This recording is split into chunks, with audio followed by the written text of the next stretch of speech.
Good morning बच्चों। हम लोग पढ़ रहे हैं परमाणु संरचना।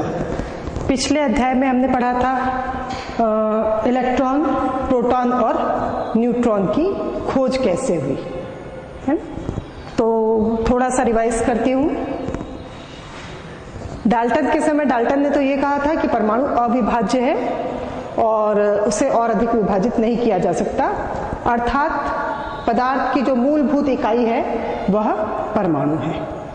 लेकिन जे थॉमसन ने एक प्रयोग किया था और उन्होंने इलेक्ट्रॉन की खोज की थी। स्टोनी ने इलेक्ट्रॉन शब्द दिया था।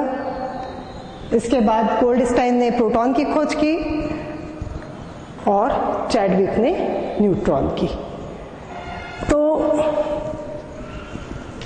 जब परमाणु में इन कणों की खोज हुई, ये पता चला कि परमाणु इन तीनों कणों से मिलकर के बन रहा है। तो अब प्रश्न ये उठता है कि इलेक्ट्रॉन और प्रोटॉन की स्थिति कहाँ होगी, परमाणु में वे कैसे स्थित होंगे, किस तरीके का उनका आकार होगा, कैसा व्यवहार होगा, ये सारी चीजों का पता लगाने के लिए रदरफोर्ड ने एक परमाणु नाभिकीय मॉडल दिया था।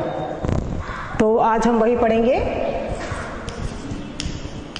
रदरफोर्ड का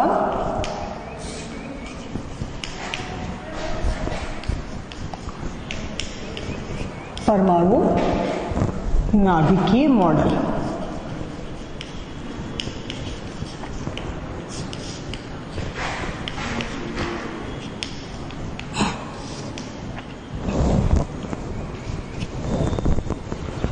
सन 1911 में रदरफोर्ड ने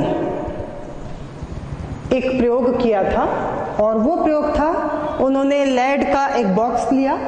उस लेड के बॉक्स में रेडियम पदार्थ से निकलने वाली अल्फा कणों को प्राप्त किया और इन अल्फा कणों को स्वर्ण पत्र के ऊपर आपतित किया था। क्या किया उन्होंने? लेड का बॉक्स लिया, लेड के बॉक्स में रेडियम नामक पदार्थ को रखा, तो ये देखा और उसमें विद्युतीय कनेक्शन कर दिया था। तो क्या देखा कि उस रेडियम से कुछ विशेष प्रकार की किरणें निकल रही हैं, है ना। और इन किरणों को ही कहा जाता है, 3 प्रकार की किरणें थी। वे जो धन आवेश शीत प्लेट की ओर मुड़ रही थी वे थी बीटा किरणें। वे जो ऋण आवेशित प्लेट की ओर मुड़ रही थी वे थे धन आवेशित अल्फा किरणें। और कुछ किरणें ऐसी भी थी जो धन या कैथोड और एनोड की ओर ना मुड़ते हुए सीधे निकल जा रही थी, तो वो थी गामा किरणें। इन्हीं तीनों किरणों में से रदरफोर्ड ने अल्फा किरणें को लिया। इन अल्फा किरणों को स्वर्ण के पतले चादर, सोने का एकदम पतला चादर बनाया और उसके ऊपर आपतित किया। तो क्या देखा कि अल्फा कणें जो है, किरणें जो है, वो उस स्वर्ण पत्र को भेदती हुई कुछ किरणें ऐसी हैं जो सीधे निकल जाती हैं, कुछ किरणें ऐसी हैं जो छोटा कोण बनाते हुए विक्षेपित होती हैं और कुछ कोण ऐसी होती हैं जो अपने मार्ग में, बहुत कम मात्रा में ऐसी होती हैं किरणें जो अपने मार्ग में वापस आ जाती हैं। तो रदरफोर्ड का परमाणु मॉडल, जिससे हमने कुछ निष्कर्ष भी निकाले थे, तो वो क्या था?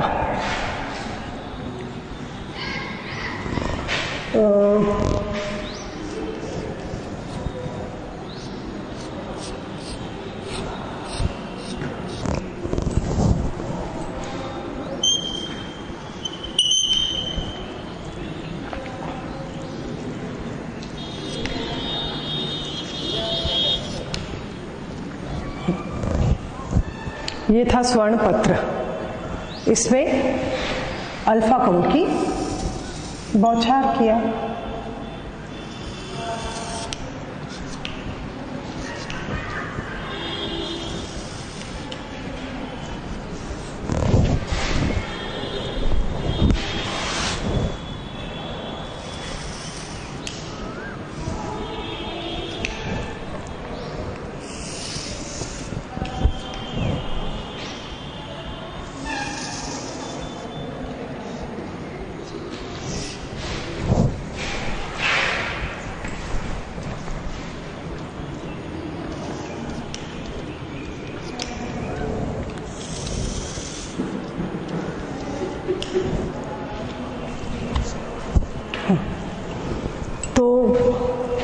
रदरफोर्ड ने स्वर्ण पत्र लिया और उस पे ये अल्फा किरणों की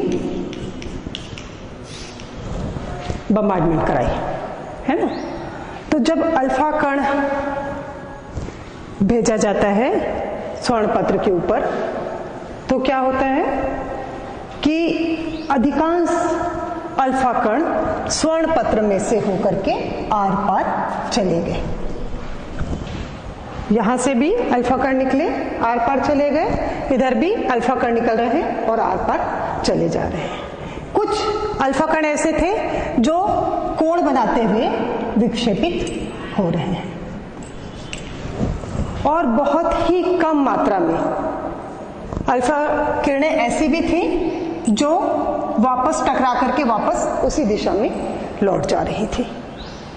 तो इन सारी बातों को देखते हुए रदरफोर्ड ने अपना निष्कर्ष निकाला और वो निष्कर्ष क्या था कि इस परमाणु में अधिकांश भाग ऐसा है जो खोखला है। खोखला है मतलब खोखला है इसीलिए इसके अंदर से किरणें आर पार चली जा रही है ना। अल्फा किरणें जो है वो आर पार जा रही है, क्यों जा रही है? क्योंकि अधिकांश भाग कैसा है, वो खोखला है।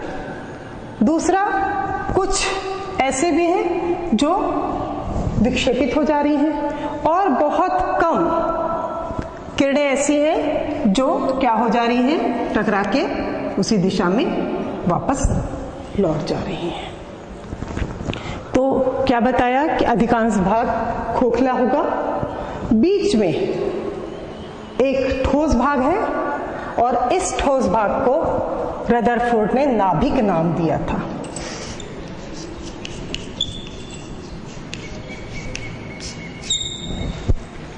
इस भाग को रदरफोर्ड ने क्या नाम दिया? नाभिक। और ये कहा चूंकि अल्फा किरणें भी धनावेशित होती हैं और यहां से जाकर के इस नाभिक से टकरा करके किरणें वापस हो रही हैं, अर्थात नाभिक ठोस होगा और वहां पे उपस्थित धन आवेशित कण होगा। तो धन आवेशित कण क्या था? प्रोटॉन था। अर्थात नाभिक के अंदर प्रोटॉन उपस्थित है। अब इसकी त्रिज्या को देखा तो परमाणु की कुल जो त्रिज्या थी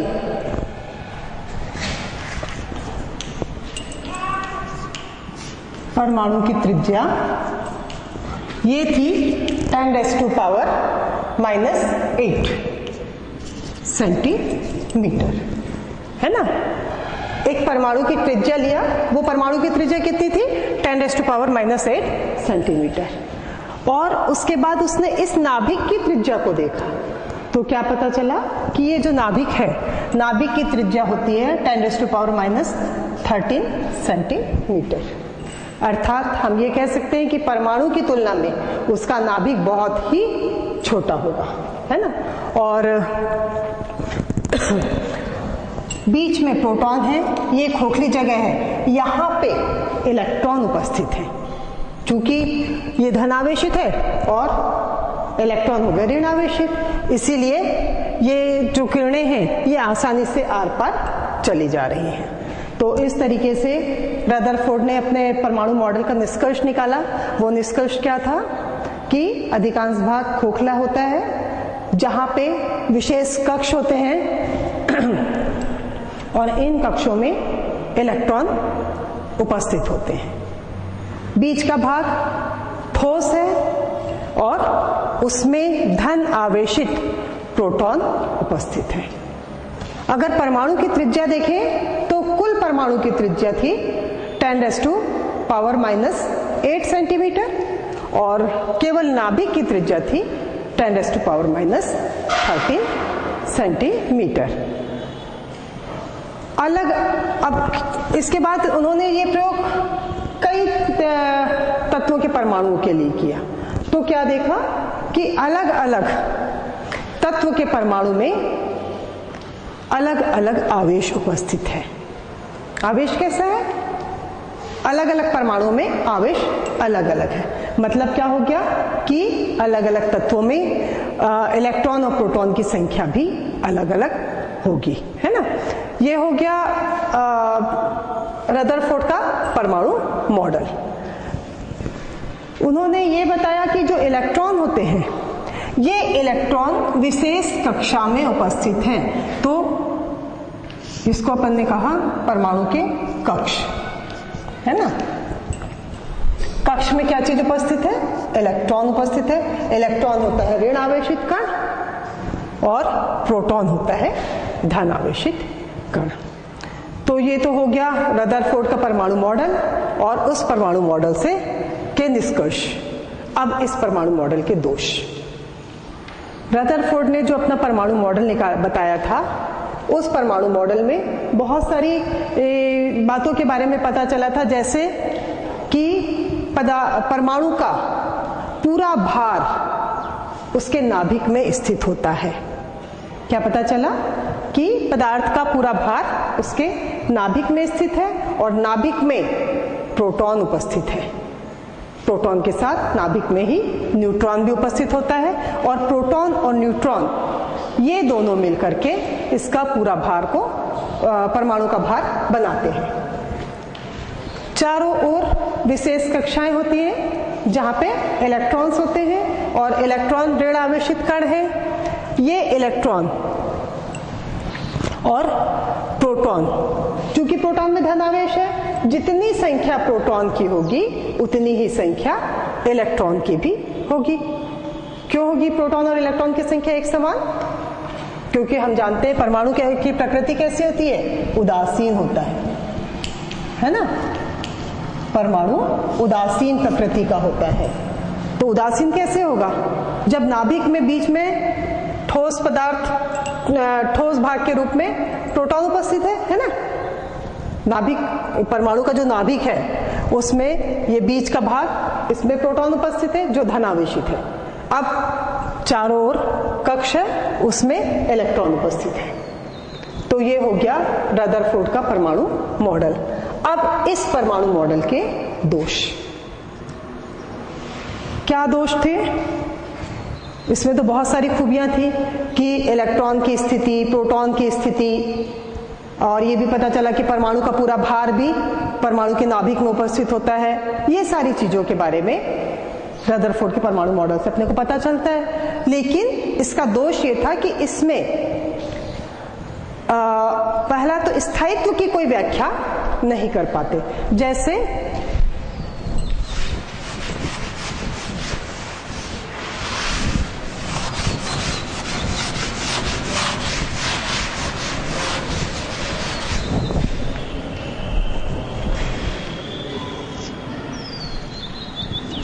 ये नाभिक है और यहां पे ये हो गया प्रोटॉन, ठीक है। जब इलेक्ट्रॉन नाभिक के चारों ओर चक्कर लगाएगा तो चक्कर लगाने से क्या होगा? इलेक्ट्रॉन नाभिक के चारों ओर चक्कर लगा रहा है और चक्कर लगाते लगाते उसकी ऊर्जा का ह्रास होगा, ऊर्जा धीरे धीरे कम होगी, और जब ऊर्जा कम होगी तो वो अंत में इस नाभिक में गिर जाएगा, है ना। जैसे ये है कक्ष, यहां से इलेक्ट्रॉन चक्कर लगा रहा है, चक्कर लगाते हुए इसकी ऊर्जा क्षीण होते जा रही है और क्षीण होते हुए अंत में ये नाभिक में गिर जाएगा। अर्थात रदरफोर्ड के परमाणु मॉडल के द्वारा नाभिक और इलेक्ट्रॉन के कक्ष, इसके या ये बोले कि परमाणु के स्थायित्व की व्याख्या नहीं की जा सकती है। अब ऐसा क्यों हो रहा है? क्योंकि इलेक्ट्रॉन है आवेशित कण, और जब विद्युत चुंबकीय सिद्धांत के अनुसार किसी भी आवेशित पदार्थ में जब गति होगी तो त्वरण उत्पन्न हो जाएगा। किसी भी आवेशित पदार्थ में जब गति होगी तो गति के कारण क्या होगा? त्वरण उत्पन्न हो जाएगा और फिर वह ऊर्जा उत्सर्जित करेगा। अगर त्वरण उत्पन्न हुआ तो ये गति कर रहा है, गति करेगा तो गति करने के कारण यह त्वरण उत्पन्न होगा, है ना। और त्वरण उत्पन्न होगा तो क्या होगा, आवेशित कण के त्वरण के कारण धीरे धीरे करके ऊर्जा का ह्रास हो जाएगा, ऊर्जा कम होने लगेगी और ऊर्जा का ह्रास होता जाएगा। यहां से ये ऊर्जा कम होती जाएगी और धीरे धीरे करके अंत में ये आकर के परमाणु का इलेक्ट्रॉन जो है वो नाभिक में गिर जाना चाहिए। ये हो गया रदरफोर्ड के परमाणु मॉडल का दोष। दूसरा, मतलब ये दोष क्यों हो रहा है, उन्होंने ये नहीं कहा था कि वो इलेक्ट्रॉन जो है वो नाभिक में गिर रहा है, उन्होंने तो ये कहा था कि रदरफोर्ड ने ये कहा कि नाभिक और नाभिक के चारों कक्ष में इलेक्ट्रॉन चक्कर लगा रहे हैं। लेकिन विद्युत चुंबकीय सिद्धांत के आधार पे, जो विद्युत चुंबकीय सिद्धांत है, उस सिद्धांत के आधार पे कोई भी आवेशित वस्तु अगर गति करती है तो त्वरण आ जाएगा उसमें, और त्वरण के कारण उसकी ऊर्जा का ह्रास होगा। जब ऊर्जा कम होगी तो स्वाभाविक है ऊर्जा कम होते होते अंत में उसको कहाँ गिर जाना चाहिए, नाभिक में। तो ये हो गया पहला दोष। इसके अलावा इलेक्ट्रॉन्स के त्रिज्या के बदलने से, इलेक्ट्रॉन की त्रिज्या के बदलने से जो स्पेक्ट्रम प्राप्त होंगे ना, वो स्पेक्ट्रम सतत होना चाहिए, कंटिन्यूअस होना चाहिए, लेकिन ऐसा भी नहीं होता है। इसमें जो स्पेक्ट्रम प्राप्त होता है वह स्पेक्ट्रम विविक्त होता है। तो स्पेक्ट्रम कौन सा था, विविक्त, डिस्क्रीट, है ना, कंटिन्यूअस ना होकर के कैसा हो रहा है, डिस्क्रीट हो जाता है, और इस कारण परमाणु स्थायी नहीं होगा। लेकिन ऐसा तो नहीं हुआ है, क्या हो रहा है, परमाणु कैसा है, स्थायी है ना। परमाणु का जो आकार है वह भी निश्चित है, उसकी कक्षाएं भी निश्चित है, और उन्होंने क्या बताया था कि जो इलेक्ट्रॉन्स विद्युत चुंबकीय प्रेरण के कारण इसमें गिर जाना चाहिए, ऐसा भी नहीं हो रहा है। तो ये हमारे बोलने से तो नहीं हो जाएगा। उसके लिए क्या हुआ, उसके लिए एक और वैज्ञानिक थे, नील्स बोर और रदरफोर्ड। ये 1911 में इन्होंने मॉडल दिया था, और उसके बाद ये इसका दोष उत्पन्न हुआ, और 1913 में रदरफोर्ड और नील्स बोर ने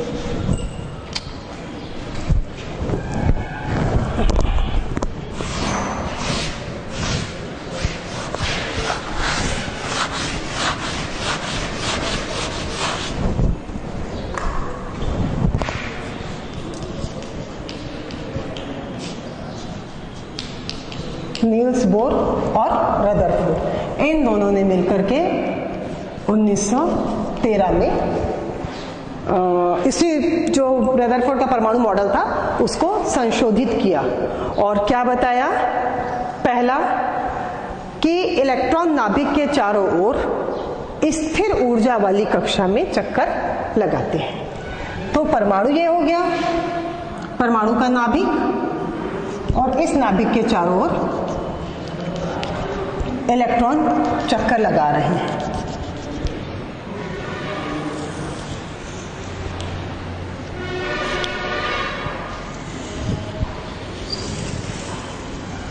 ये जो इलेक्ट्रॉन चक्कर लगा रहे हैं ना, इनकी ऊर्जा, इनकी जो कक्षा है वो कैसी है, निश्चित कक्षा हो गई।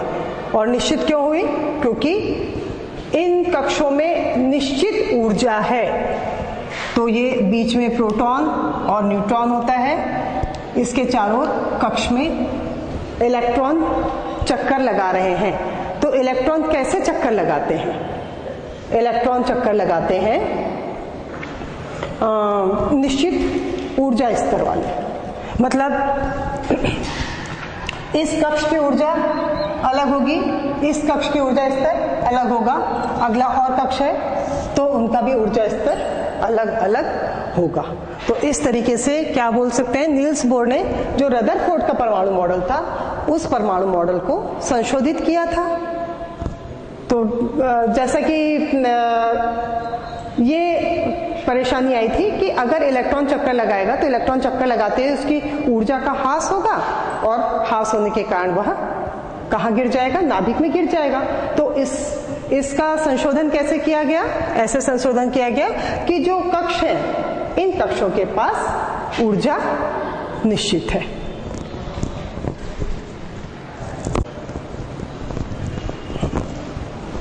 तो वो जो कमी थी कि इलेक्ट्रॉन्स अपनी ऊर्जा धीरे धीरे खोते जाएंगे और अंत में नाभिक में गिर जाएंगे, इस दोष को कैसे पूरा किया? ये कहा गया कि इलेक्ट्रॉन्स नाभिक के चारों ओर स्थिर ऊर्जा वाले कक्ष में चक्कर लगाते हैं। और ये जो कक्ष है, ये कैसे कक्ष है? ये वृत्ताकार कक्ष है। कैसे कक्ष है? वृत्ताकार कक्ष है जिसमें ऊर्जा कैसी है? निश्चित ऊर्जा है। प्रत्येक कक्ष की ऊर्जा निश्चित है। दूसरा, प्रत्येक कक्ष की ऊर्जा 2n² के आधार पे होती है। 2n²। मतलब क्या हुआ? n का मान अगर हम रखेंगे तो हमें ये पता चल जाएगा कि एक कक्ष में कितने इलेक्ट्रॉन्स उपस्थित होंगे और उसके पास ऊर्जा का लेवल कितना होगा, है ना। तो जैसे मान लीजिए पहला कक्ष, अगर ये पहले कक्ष के लिए हम ले रहे हैं तो n = क्या हो जाएगा? 1 होगा। तो हो गया 2 × 1 और बराबर 2 हो गया। और मान लीजिए दूसरे कक्ष ले लेते हैं तो 2 दूनी 4 ये हो गया और ये 2 4 दूनी 8। तो ये जो दूसरा कक्ष है इसमें कितने इलेक्ट्रॉन हो गए? 8 हो गए। तीसरा ले लेते हैं,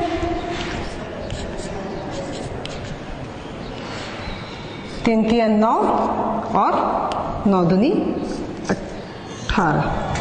तो तीसरे कक्ष में कितने इलेक्ट्रॉन हो जाएंगे? 18 इलेक्ट्रॉन होंगे।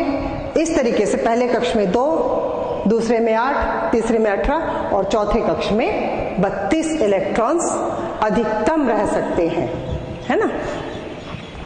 इनको कक्ष को K, L, ये इसको यहाँ ले लेते हैं, M, N, इस तरीके से अलग अलग ऊर्जा स्तर के आधार पे अलग अलग नाम दिया गया था। फिर ये कहा कि प्रत्येक कक्ष की ऊर्जा निश्चित है। प्रत्येक कक्ष की ऊर्जा निश्चित है और यह ऊर्जा क्वांटम के रूप में होती है। किसके रूप में होती है? क्वांटम के रूप में। तो क्वांटम क्या होता है? क्वांटम प्लैंक ने बताया था कि प्रकाश स्रोत से जो प्रकाश होता है वो कंटिन्यूअस नहीं निकलता है बल्कि बंडल के रूप में निकलता है और उन बंडल्स को कहा जाता है क्वांटा। और जो ऊर्जा होती है वो किसके रूप में निकल रही है? फोटॉन्स के रूप में प्राप्त होती है ना। तो नील्स बोर ने बताया कि प्रत्येक कक्ष के पास उसकी अपनी निश्चित ऊर्जा होती है।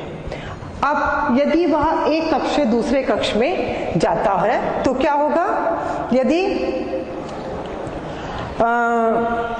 ऊर्जा अवशोषित करता है, अगर वो ऊर्जा को अवशोषित कर रहा है तो उच्च ऊर्जा स्तर में चला जाएगा और यदि ऊर्जा को उत्सर्जित कर रहा है तो वो निम्न स्तर में चले जाएगा।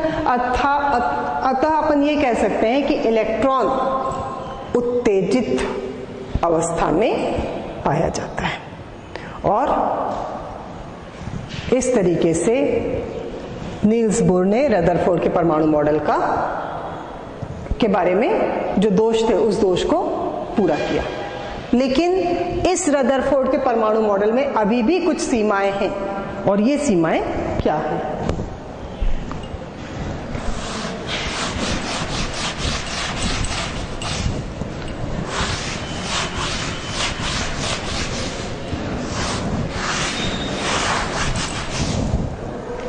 रदरफोर्ड के परमाणु मॉडल की सीमा क्या सीमा थी? पहला, रदरफोर्ड के परमाणु मॉडल के द्वारा केवल कक्ष के स्थायित्व की व्याख्या होती है, अन्य किसी की व्याख्या नहीं हो सकती। जैसे जिसके पास एक इलेक्ट्रॉन है, किसके पास होता है एक इलेक्ट्रॉन? हाइड्रोजन, है ना। तो हाइड्रोजन के परमाणु का मॉडल तो प्रस्तुत किया जा सकता है। दूसरा अपन ले लेते हैं, जैसे लिथियम, लिथियम धन आयन। लिथियम आयन अगर है, लिथियम के बाहरी कक्ष में एक इलेक्ट्रॉन होता है, उसको दे करके वो धन आयन बन जाएगा। तो लिथियम धन आयन अर्थात इसके पास केवल 2 इलेक्ट्रॉन बच गए, है ना। जिसके पास केवल एक ही कक्ष है, एकल इलेक्ट्रॉन कक्ष वाला की तो व्याख्या की जा सकती है इस रदरफोर्ड और नील्स बोर के परमाणु मॉडल के द्वारा, लेकिन अधिक इलेक्ट्रॉनों वाले परमाणु मॉडल की व्याख्या नहीं की जा सकती। तो ये इसकी सीमा हो गई, है ना। अधिक, एक से अधिक ऊर्जा स्तर, इलेक्ट्रॉन अधिक है तो उसका ऊर्जा स्तर बदल जाएगा। अधिक ऊर्जा स्तर वाले इलेक्ट्रॉनों की व्याख्या नहीं कर सकते। दूसरा, परमाणु से अणु बनता है। आप लोग जानते हैं परमाणुओं के मिलने से अणु बनता है। जैसे हाइड्रोजन के 2 परमाणु मिले और हाइड्रोजन का एक अणु बनाते हैं। ऑक्सीजन, ऑक्सीजन के 2 परमाणु मिलेंगे और ऑक्सीजन का एक अणु बनाएंगे। ये तो एक समान परमाणु है ना, इसको हम बोलते हैं तत्व। अगर अलग अलग प्रकार के परमाणु होते तो, जैसे हाइड्रोजन के 2 परमाणु और ऑक्सीजन का एक परमाणु, ये मिलकर के बनाते हैं पानी। तो ये परमाणु से अणु बनता है। इन अणुओं के बनने की व्याख्या भी किसके द्वारा नहीं की जा सकी? रदरफोर्ड के द्वारा। उन्होंने अपना जो परमाणु मॉडल दिया था उससे जो अणु की आकृति कैसा बनेगा इसके बारे में जानकारी प्राप्त नहीं हो सकती थी। तीसरा, जीमन और स्टॉर्क प्रभाव, इनके बारे में भी व्याख्या नहीं की जा सकी है। जीमन प्रभाव की भी व्याख्या नहीं की जा सकी और स्टार्क प्रभाव की भी व्याख्या नहीं की जा सकी। तो अब ये जीमन और स्टार्क प्रभाव क्या है ये भी पता होना चाहिए, है ना। जीमन प्रभाव रेखीय स्पेक्ट्रम के, स्पेक्ट्रम वर्णक्रम है ना, जो रेखीय स्पेक्ट्रम होता है उसके चुंबकीय क्षेत्र में बहुत सी रेखा में विभाजित हो जाना। जैसे वर्णक्रम या स्पेक्ट्रम आपने पढ़ा है, सूर्य का प्रकाश अगर आ रहा है और सामने कांच का गुटका अगर रख दे तो क्या होता है, या प्रिज्म रख दीजिए, या पानी के बुलबुले को अगर आप देखिए, क्या होता है, प्रकाश जो सफेद रंग का होता है वो 7 रंगों में विभक्त दिखाई देता है, दिखता है ना। तो वैसे ही अगर ये चुंबकीय क्षेत्र में अगर यहाँ पे स्पेक्ट्रम रेखित स्पेक्ट्रम बन रहा है तो बहुत सी रेखाओं में विभाजित होना चाहिए, है ना। वैसे ही स्टार्क प्रभाव क्या था, चुंबकीय के बदले रेखीय स्पेक्ट्रम अगर विद्युतीय क्षेत्र में बनता है, मतलब विद्युतीय क्षेत्र में यदि बहुत सी रेखाओं में विभाजित होकर के स्पेक्ट्रम बना रहा है तो इसके बारे में भी रदरफोर्ड के परमाणु मॉडल से के द्वारा जानकारी प्राप्त नहीं हो पाती। तो ये हो गया आपका रदरफोर्ड का परमाणु मॉडल। एक बार थोड़ा सा इसको रिवाइज करती हूँ। रदरफोर्ड ने जो परमाणु मॉडल दिया था और उसके बाद नील्स बोर के साथ उन्होंने जो मिलकर के अपना परमाणु मॉडल बनाया, वो परमाणु मॉडल कैसा है ना।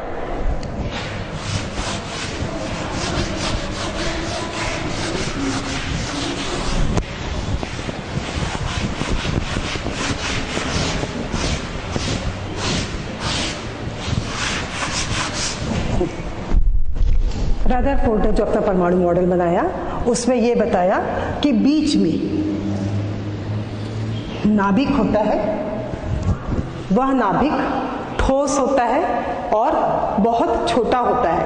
परमाणु के तुलना में परमाणु की त्रिज्या अभी बताया था आपको 10⁻⁻8 सेंटीमीटर, है ना। इसकी तुलना में परमाणु का जो आकार, मान लीजिए इतना बड़ा आकार अपन बना ले रहे हैं, ठीक है, तो इसकी तुलना में इसके नाभिक की त्रिज्या कितनी हो जाएगी? 10⁻⁻13 सेंटीमीटर। इतना छोटा इसका नाभिक है। यहां पे अलग अलग तत्वों के लिए प्रोटॉन और इलेक्ट्रॉन दोनों की संख्या अलग अलग होती है। कैसे बोलेंगे? जैसे एक उदाहरण ले लीजिए, हमने ले लिया उदाहरण कार्बन। कार्बन का परमाणु भार मालूम है कितना? 12।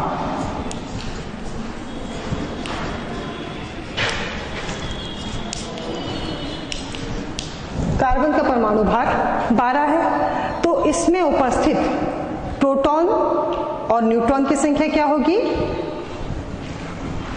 नाभिक के अंदर प्रोटॉन और न्यूट्रॉन है, और हमने ये बताया कि नाभिक ठोस भाग है और पदार्थ के परमाणु का पूरा भार उसके अंदर निहित है ना। तो पूरा भार यानी कितना होना चाहिए? 12 परमाणु भार उसके अंदर होना चाहिए। यह 12 परमाणु भार 6 प्रोटॉन और 6 न्यूट्रॉन के द्वारा प्रदर्शित हुआ, ठीक है। इसके बाद जितने प्रोटॉन होंगे उतने ही इलेक्ट्रॉन भी होने चाहिए। क्यों होने चाहिए? जितने प्रोटॉन है उतने ही इलेक्ट्रॉन भी होने चाहिए। क्यों होने चाहिए बताओ? क्योंकि परमाणु उदासीन प्रकृति का है। तो अगर धन आवेश है, मान लीजिए 6 धन आवेश है और 5 ऋण आवेश है, तो उसमें कौन सा आवेश आ जाएगा? धन आवेश ज्यादा हो जाएगा। और अगर 7 इलेक्ट्रॉन हो गए और 6 प्रोटॉन हो गए, तब कौन सा आवेश आ गया? ऋण आ गया, है ना। आपके पास 6 संतरे हैं और 6 ही मौसम्बी हैं। आपने एक मौसम्बी मुझे दे दिया, आपके पास क्या चीज ज्यादा बचा है? संतरा ना, एक संतरा ज्यादा बचा। वैसे ही बराबर होना है, उदासीन होना है, यानी दोनों की संख्या बराबर होना है। तो जितने प्रोटॉन हैं उतने ही इलेक्ट्रॉन्स होने चाहिए। प्रोटॉन के पास धन आवेश, इलेक्ट्रॉन के पास ऋण आवेश, तो ये दोनों एक दूसरे को उदासीन कर देंगे। इलेक्ट्रॉन की संख्या हो गई 6। अब 6 इलेक्ट्रॉन कैसे व्यवस्थित होंगे? तो आपको बताया था 2n² के आधार पे होंगे। 2n² के आधार पे व्यवस्थित होते हैं। कैसे? पहले कक्ष में अधिकतम 2 इलेक्ट्रॉन रह सकते हैं। जो नाभिक के सबसे पास का कक्ष होता है ना, उस कक्ष में अधिकतम 2 इलेक्ट्रॉन्स रह सकते हैं। इसके बाद जो सेकंड होता है कक्ष, इस कक्ष में अधिकतम कितने इलेक्ट्रॉन रह सकते हैं? 8। तो हमारे पास तो केवल 6 इलेक्ट्रॉन में से 2 तो पहले कक्ष में चले गए, अब 8 बचे क्या? केवल 4 इलेक्ट्रॉन बचे हैं, है ना। तो दूसरे कक्ष में कितने इलेक्ट्रॉन होंगे? 4। 1 2 3 और ये 4। इस तरीके से जो बनाया जाता है इसको कहा जाता है परमाणु आरेख। क्या बोलते हैं? परमाणु आरेख। तो अगर आपको परमाणु आरेख बनाने के लिए दिया जाए तो आप बना सकते हैं। चलिए अपन ऑक्सीजन का परमाणु आरेख बनाते हैं।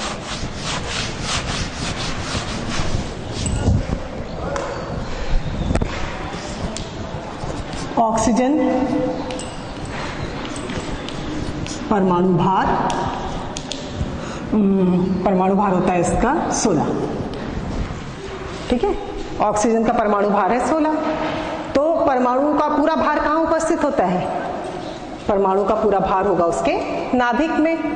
नाभिक ये हो गया उसका नाभिक, जो बीचों बीच ठोस और धन आवेशित भाग होता है। इसमें प्रोटॉन की संख्या और न्यूट्रॉन की संख्या कितनी कितनी होगी? चूंकि भार 16 है, 16 भार हमारे पास आएगा। कैसे आएगा? जब 8 प्रोटॉन होंगे और 8 न्यूट्रॉन होंगे, है ना। तो 8 प्रोटॉन 8 न्यूट्रॉन मिलकर के इसका परमाणु भार 16 आ गया।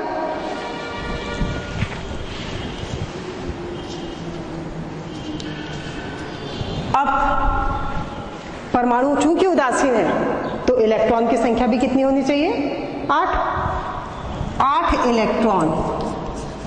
ये कैसे व्यवस्थित होंगे? पहले कक्ष में तो 2 इलेक्ट्रॉन आ जाएंगे, है ना, ये और ये। इसके बाद दूसरा कक्ष, दूसरे कक्ष में कितने इलेक्ट्रॉन बचेंगे? दूसरे कक्ष में कितने इलेक्ट्रॉन आएंगे? 8 में से 2 तो यहां आ गया तो बच गए 6, तो दूसरे कक्ष में आ गए 1 2 3 5 और ये 6 इलेक्ट्रॉन आ गए, है ना। ये जो इलेक्ट्रॉन की संख्या है ना, इसको हम बोलते हैं इलेक्ट्रॉनिक विन्यास। इलेक्ट्रॉनिक विन्यास,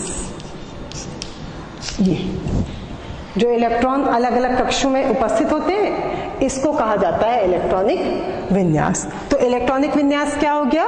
2 और 6। परमाणु के नाभिक में उपस्थित कणों की संख्या कितनी हो गई? चूंकि हमारे पास कितना आना चाहिए? परमाणु भार 16 है तो 16 आना चाहिए, तो प्रोटॉन की संख्या 8 और न्यूट्रॉन की संख्या भी 8 हो गई। तो इस तरीके से इसका परमाणु भार भी आ गया। जितने प्रोटॉन होंगे उतने ही इलेक्ट्रॉन होने चाहिए, तो यहां पे पहले कक्ष में अधिकतम 2 इलेक्ट्रॉन रह सकते हैं, उसके बाद वाले कक्ष में अधिकतम 8 रह सकते हैं, लेकिन अपने पास कितने इलेक्ट्रॉन है? केवल 6 इलेक्ट्रॉन ही है। अब एक ऐसा एग्जांपल देख लेते हैं जिसमें 8 या 8 से अधिक इलेक्ट्रॉन हो। उदाहरण लेते हैं हम सोडियम।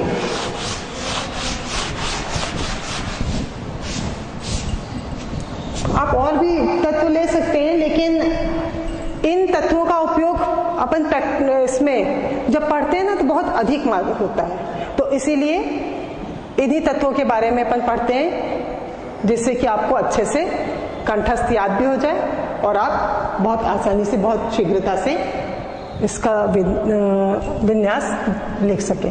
तो हो गया सोडियम, परमाणु भार होता है इसका 23, परमाणु भार हो गया 23।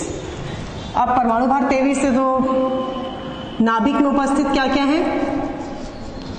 नाभिक में प्रोटॉन और न्यूट्रॉन, है ना। परमाणु भार हमको 23 करना है, और नाभिक के बाहर जो कक्ष है, कक्ष में क्या होंगे? इलेक्ट्रॉन होंगे, और फिर इलेक्ट्रॉन का इलेक्ट्रॉनिक विन्यास। इतनी चीजों के बारे में हमको पढ़ना है।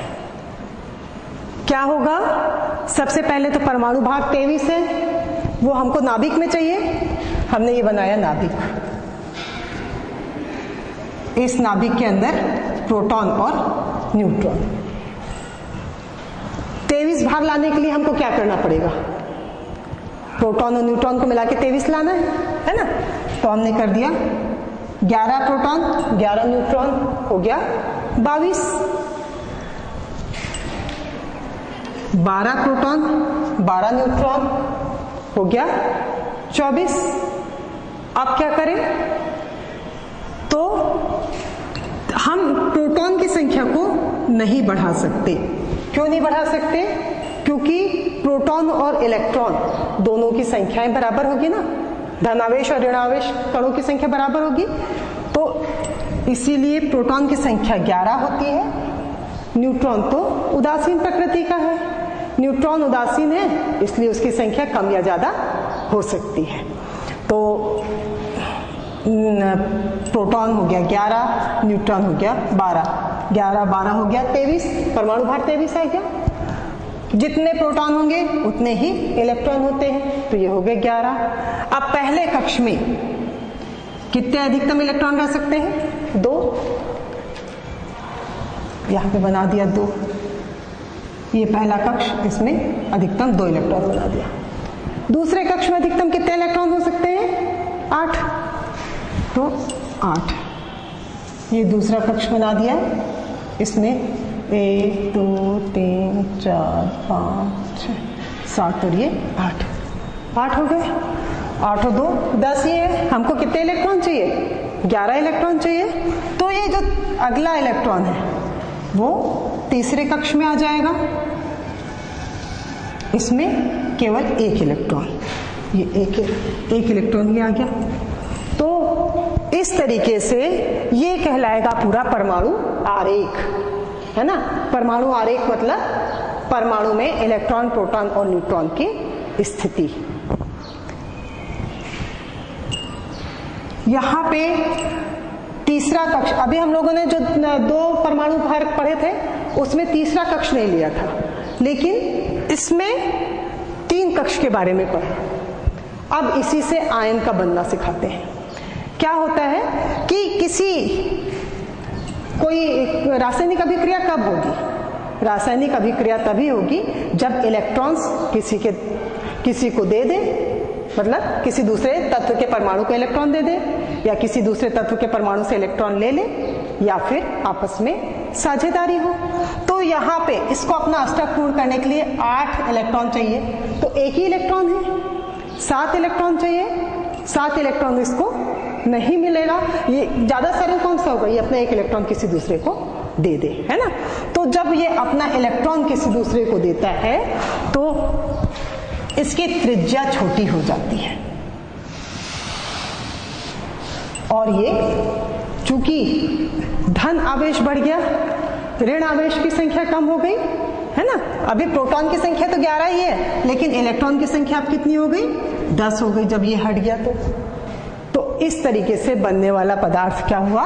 ये आयन कहलाएगा, सोडियम आयन, और इसमें हम एक धन आवेश का चिन्ह लगाएंगे। आया समझ में?